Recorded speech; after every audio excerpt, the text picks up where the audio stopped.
এখন আমরা আর একটা ম্যাজিক অঙ্কের সমাধান করব। একদম ম্যাজিকের মতো, ক্যালকুলেটরের আগে সহজেই আমরা সমাধান করতে পারবো।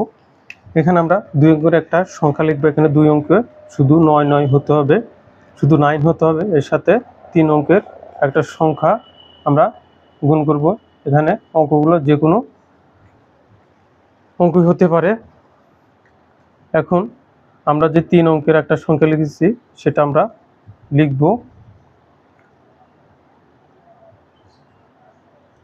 এর সাথে 2টা 9-এর জন্য এখানে 2টা শূন্য দেব। এখান থেকে এই সংখ্যাটা আমরা বিয়োগ করব। 5 6 2 3 2। এটা আমাদের এই অঙ্কের সমাধান। 9 9 5 2 4। এটা কত হবে? যারা পারবে কমেন্টসে জানাবে। ধন্যবাদ সবাইকে। আসসালামু আলাইকুম ওয়া রাহমাতুল্লাহ।